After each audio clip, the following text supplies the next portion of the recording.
The next gentleman that I get to bring to the stage is actually part of the broader ABC Disney family. But before I bring him out, let me just paint a scenario for you. You're out shopping. You're having a coffee in the park, or you're taking a stroll in the park. You're about to order dinner at a restaurant, and suddenly something disturbing happens right in front of you. Somebody's being treated unfairly, being taken advantage of. Someone's being incredibly rude, disrespectful, or worse yet, maybe there's a crime taking place, right? And many of us have been in that situation, and you have that little voice in the back of your head that says, do something. So do you step up or do you step away? Well, my brother, John Quiñones, is the anchor of What Would You Do? A hidden camera show that stages these exact situations to see how people respond. Now, in the civic century, we're being challenged with that very question. What will we do? So to talk about the power of intention, please welcome John Quiñones. How you doing, buddy? Thank you. Hi, guys. Hi, everyone. Wow. Well, thank you, Mike, and thank you for pronouncing Quiñones so well. You know, it's not the easiest name to pronounce. I mean, I've been called everything from Quiñones to Quiñones. Even Barbara Walters couldn't pronounce Quiñones at ABC. So it's an honor to be here in the Twin Cities. What a pleasure. And yes, I'm the host of that TV show, What Would You Do? The camera show on ABC about ethics and morals. A show that I created about a dozen years ago. Can you believe it's been on that long? And now ABC just signed us for another season, so it'll be back soon. Thank God. And we created it because, like the points of light, we wanted to hold up a mirror to American society. We wanted to know, how do you unlock that power and that light within each one of us so that we can be better equipped to stand up and say, yes, I can help. What would you do poses that very question. When you witness any kind of injustice, you know, racism, discrimination, gay bashing, someone being ridiculed because of their religion, bullying, spousal abuse, and the little voice in the back of your head says, do something. Do you step in, or do you just continue on your merry way and step away? What would you do? After all, isn't that the very definition of a man or a woman's character? It's not what we do when everyone's watching. That's easy. It's what we do even when no one is watching. Sounding the alarm, lending a helping hand, and not just minding your own business and walking away. Compassion, looking out for your fellow man and woman. It's so important now, as we've heard throughout the conference, now more than ever, because these are tough times in America. I've never seen the country as divided as it is today. And I grew up during the Civil Rights Movement. I mean, all you have to do is look at the current debates over race and religion, the condemnation of Muslims, transgenders, and the LGBTQ community. And then there's this boiling debate over immigration, with Latino families being ripped apart down at the border, mothers and fathers from their children. What would you do? You got to ask ourselves, right? You know, politicians, they keep talking about building higher and higher bridges and walls, building higher and higher walls in this country. But in my humble opinion, I think we should be building stronger and stronger bridges, right? Between the beautiful mosaic that is the United States. You know, after all these years of doing What Would You Do? And we filmed about 800 scenarios, if you can believe that, ethical dilemmas, all of them based on situations that we rip right from the headlines. I mean, I get messages on social media all the time saying, John, I had a what would you do moment today. Where were you? I thought you were going to come out and save the day. I have to tell them that I'm only one man. But these are situations that really do happen to all of us, but especially marginalized communities and people of color. It's even happened to me. I mean, here I am, I think I'm a famous television reporter with my own ABC show, and I've been at ABC more than 30 years as a reporter. I thought I was pretty well recognized. Well, not so fast. The other day, I was at a Dallas airport, right, ready to get on a plane. And I'm waiting in line, and I'm lucky enough to be flying in first class, right? So I'm standing there in the first class line, and I noticed to my left suddenly that all the other first class passengers, by mistake, have lined up in the economy line. Not a big deal. I'm lucky. I'm a former migrant worker. I'm lucky to be flying at all. So I'm standing there, but I'm the first one in that first-class line, when suddenly the woman yells from the other line. She goes, "Sir, we're over here. The first-class passengers are over here." And I didn't say a word. I just pointed to the sign. But then I meekly went to the back of the line, and on my way back, she yelled out, "The announcement was made in English. We speak English in America," assuming that I didn't. And I'm standing, and everyone else in line had the same reaction. They're like, people who knew me from television said, "John, is this a what would you do scenario?" And I said, "No, unfortunately, no. This is real life." And I'm standing in the back of the line, and my only concern was that I was going to have to sit next to this mean lady on the plane. But I got on, and thankfully, no, she was by herself by the window. It didn't surprise me then. But as I got on the plane, I couldn't resist. I leaned over on my way to my seat, and I said, "Ma'am, my name is John Quiñones, and I do this TV show called What Would You Do? And you would be perfect for the show. You could play the part of the racist." As an actor. She just gave me another dirty look. But that's the reason we do the show, because the country needs it now more than ever before. We need it more than ever.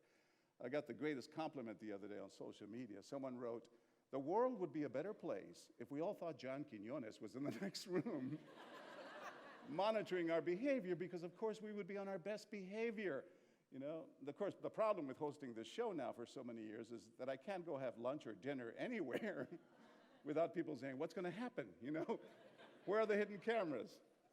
So how do we do it? How do we become active bystanders and not just passive observers when we see injustice? Well, I think it's as simple as putting yourselves in the shoes of the victim. And in some ways, it's easier for those of us who have been there. After all these years of doing the show, I found that time and again, the people who step in and come to the rescue, those are the people who themselves have been the targets of racism or bullying or gay bashing or spousal abuse. They sound the alarm because they know what it's like. They've been there. They know how painful it can be. And that's precisely why I feel that in some ways I was destined to create this show, What Would You Do? Kind of born to do this because of the world that I grew up in and the hurdles that I had to leap over to get to ABC News. You see, a lot of people who only know me from television and see me up there with the great people of ABC, Diane Sawyer, David Muir, George Stephanopoulos, Robin Roberts. People who only know me from television have no idea the long, hard struggle that it took to get there. I was born in poverty. And you know how some people say, we were poor, but we didn't know we were poor. We knew we were poor. We knew.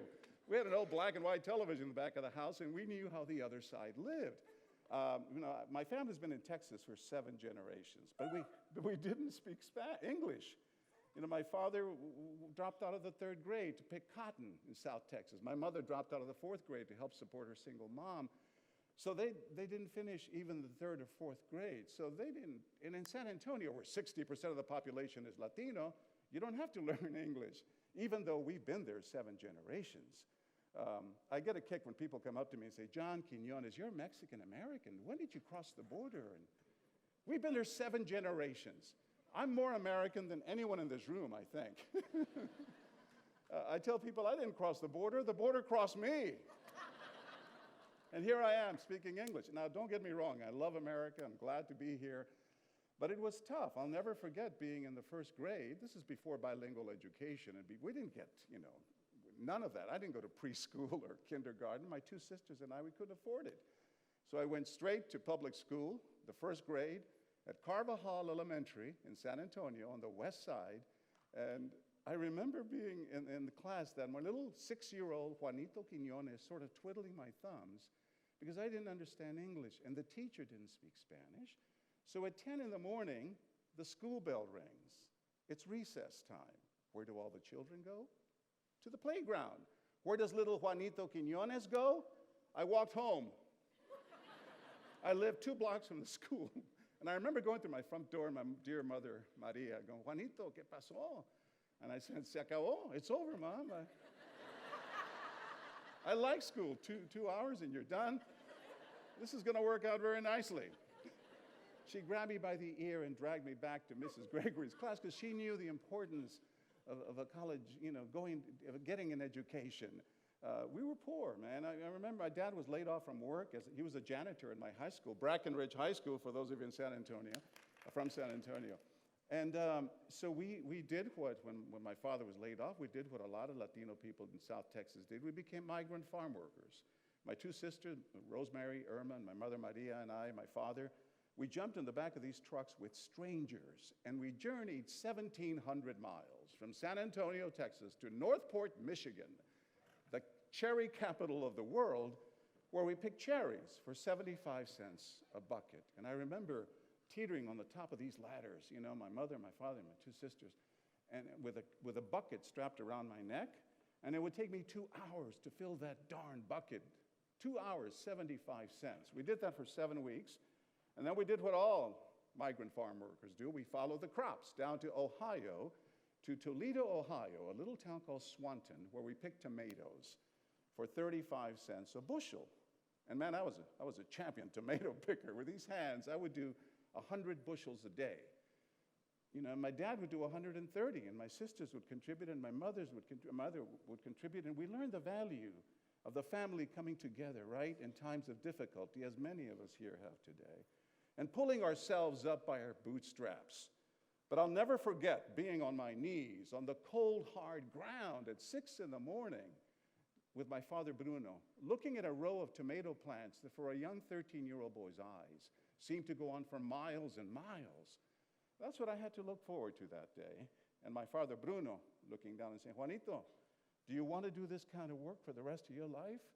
Or do you want to get a college education someday? It was a no-brainer. I knew I didn't want to do that kind of back-breaking job work for the rest of my life. But no one believed in me. I was from the barrio. I was the kid who was not expected to amount to much.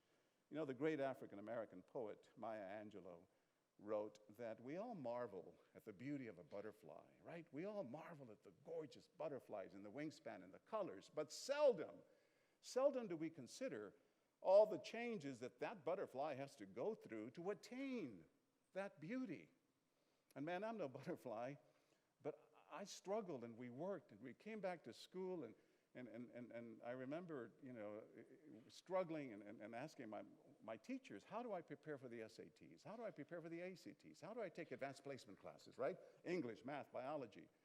Do you know what my own teachers and counselors would say? They would say, John, it's wonderful that you want to be a television reporter someday. Because I wanted to be a reporter since I was 12. I used to watch Geraldo Rivera. Right? I thought he was Latino. He's only half. But he was my hero. He had the mustache, the blue jeans, going all over the world, and I wanted to be like Geraldo. And I would ask my teachers, how do I take classes to get ready for college? And my own teachers, my own counselors would say, John, it's wonderful that you have this dream of being a TV reporter someday, but we think you should try wood shop or metal shop or auto mechanics. Not that there's anything wrong with those wonderful trades. A lot of people make a good, hard living doing that work. But I wanted to go to college, and my own teachers and my own counselors would do what people do on this show, What Would You Do, every Friday night. They judged me by the color of my skin and the accent in my voice. But thank God for my mother, Maria. Man, she was the one who kept pushing and pushing. She would say, mijo, my son, mijo, it doesn't matter that you have to take the same clothes to school every other day. At least they're clean clothes, right? She would say, mijo, don't be embarrassed about taking refried bean and tortillas for lunch when all the other kids are taking their fancy bologna and white bread. Hey, now we know beans and tortillas have more protein, right? So we got the last laugh on that one. No, but my mother Maria would say, mijo, it doesn't matter. What matters is what's in your corazon, and in what's in here in your brain. So I kept pushing and pushing. It was during the civil rights movement. And I remembered the words of the Reverend Martin Luther King, who said, in times of adversity, you got to have faith, right? And faith is taking that first step. It doesn't matter if you can't see the entire staircase, just take that first step, because tomorrow there'll be another step, and the next day another step. And my first step was to try to get rid of my Mexican accent, because I would say, these are my shoes, this is my shirt, and I knew that if I was going to be like Peter Jennings and Dan Rather, I would have to get rid of that, even Geraldo. So I worked on that, and thank God there was a government program called Upward Bound. Today, they're struggling to stay alive, but Upward Bound got me to college. I wound up getting a master's from Columbia University in New York in journalism. Thank God, thank God. But then I got a job in Chicago as a local TV reporter, and then I came to ABC, and I did 2020, and I still do 2020, and I covered Latin America. Why? Because the white guy that I replaced was shot and killed on camera because he couldn't communicate in Spanish. So all the networks in all their wisdom said, we should hire somebody who speaks Spanish to go to Latin America. And there I was in Chicago with my little Emmy Award that I had won. There have been 7 now, but that was my first one. Thank you. And I traveled the world for ABC, and I loved it, working with Peter Jennings, whose immortal words I will never forget. One day he said, John, I had missed out on an interview with a big president in Nicaragua, and I was afraid I was going to get fired because I had promised the show that I was going to bring this exclusive interview. And Peter Jennings told me on the phone, he said, John, don't worry, young man. It's going to happen again in your career where someone promises you something and they don't deliver. He said, don't worry so much, John, about talking to the movers and the shakers of the world. In other words, don't worry about talking to politicians, presidents of countries, presidents of corporations. Don't worry, he said, about talking to the movers and the shakers of the world. Instead, concentrate on talking to the moved and the shaken.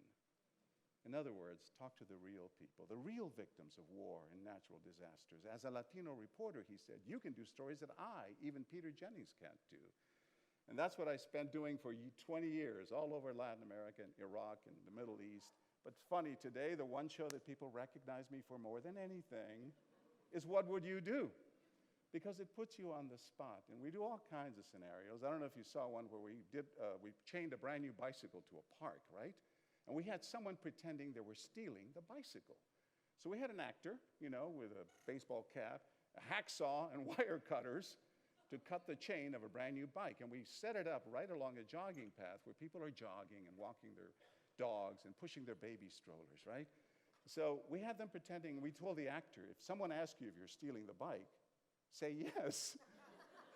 Because we didn't want people to think he just lost his key. So he's cutting the chain, and when it was a white young man cutting the chain, people muttered something under their breath, they shook their heads, but no one called 911. And then we switch actors, as we often do on the show, and this time we had an African-American young man, same age, same dress, with the hacksaw and the wire cutters. Within 4 seconds after he started cutting that chain, not only did people call 911, which they should have done with the white thief, but they're taking his picture and video with their cell phone saying, we got you now, man. Even the black actor was like, John, this is ridiculous. The white guy got away with it. And then as a final twist, we had a very attractive young woman play the role of the thief. Her beautiful hair blowing in the wind, shorts and a tight t-shirt, the hacksaw and the wire cutters. Men helped her steal the bike. Over and over again. They were falling over each other. I'll never forget, there was this couple on their bicycles, and the woman said to her husband, honey, she's stealing that bike. He said, yes, but she's a damsel in distress. So he's pulling the bike out. Of course, the actress is going along with it, saying, you're so strong. Thank you, thank you. I still wonder what the ride home with his wife must have been like. After we told him it was, what would you do? But my favorite scenarios are the ones that deal with racism and bullying and homelessness. We did one where, what would you do if you're walking down the sidewalk and the person in front of you collapses? You don't know if they've had a heart attack or they just fainted. And we did it at 8 o'clock in the morning when people are in a hurry to get to the train station in Newark, New Jersey, right outside the train station. So now you have that added thing to worry about. Not only do you not know medicine and how to revive someone who's fallen, but you're in a hurry. You don't have time to help this person on the ground. And at first we did it with a well-dressed businesswoman, right, in her 40s. She's well-dressed, walking along, a stunt artist who knows how to fall very convincingly. So she collapses, And I tell you, man, within seconds, people stopped and helped her, and they put a coat over her, they fashioned a pillow under her head, and they called 911. We said, wow, that's pretty impressive. Who would have thought? In Newark, New Jersey. They came time and again. But then we said, as we often do in the show, what if we switch the actors? And instead of a well-dressed businesswoman, we have a homeless man who is old, elderly, smelly, dirty, disheveled, and he's holding a beer can in his hand. What will people do then if he's the actor who collapses? So we found a stunt artist to do that. He's walking along. He collapses. 88 people go by, and no one is stopping to help the homeless elderly man on the ground. People are stepping over him. One lady made the sign of the cross and kept going. And we were blown away. And I said, well, I guess if you're homeless, not a lot of people are going to stop. And we're about ready to come out, when I come out with the cameras and tell everyone it's just the show. And we're about ready to go out when suddenly we didn't see anything, but we heard the tapping of a cane, a walking cane, on the sidewalk. And then into the frame of the hidden camera comes this beautiful African-American woman who is stumbling along with a cane because she has suffered a stroke. And guess what? She's homeless herself. And guess what? She stops to help. And she starts asking people going by, excuse me, do you have a cell phone to call for this man? He was white, she's black. Not that that should matter. She starts asking people, does someone call 911 for this man? 37 more people go by. No one is stopping. Obviously, she doesn't have a cell phone. So she does something we didn't expect. We see her on hidden camera leaning down and taking the beer can out of the actor's hands, stumbling over in her walking cane to the trash can and putting it away, as if she was trying to give him a little bit of dignity, right? Thinking maybe then, if people don't think he's a drunk, maybe then they will stop to help. And guess what? 58 more people go by. We're counting them. No one is stopping. The camera was tight on her face, and I remember she made a fist to the heavens. And it was almost as if she was cursing God himself, saying, God, she was angry. How can you allow this to happen? And then she leans down again, and we could hear this because the actor on the ground was wearing a wireless microphone, right? And she says to him, sir, I don't know your name, but I'm going to call you Billy. And she said, Billy, my name is Linda Hamilton. And don't you worry, my man, I'm homeless too. And I'm going to stay here until help arrives. And then finally, a woman stops. And ironically, when I came out and I said, why did you stop to help? She said, because I watch your show. And I promised my children that if I ever saw anything like this, I would be the one who stepped in. So in all the excitement, when we come out with the cameras, right, people are relieved that it's just a show. They're excited. They're on TV now and all that. But in all that chaos, we lost our hero. Linda Hamilton, the woman who stopped to help the man who was down, slipped away. We had her on camera. We knew her name. So a few weeks later, we put the scenario on What Would You Do on ABC. And I tell you, man, the next day, we got hundreds of phone calls and emails and on social media, people wanting to help her, our audience wanting to help her. They created a Facebook page for her called Touched by an Angel, Touched by Linda Hamilton, with a picture from the TV. So they started raising funds. So now they've got $8,000 that they've raised for her. And my producer's like, John, we got to go find her to give her the money, right? So how do you find a homeless person? We went through the streets. We went to the homeless shelters, the train stations in Newark, New Jersey, with her picture from the TV. Have you seen Linda Hamilton? Has anyone seen this woman? And a week later, we found her.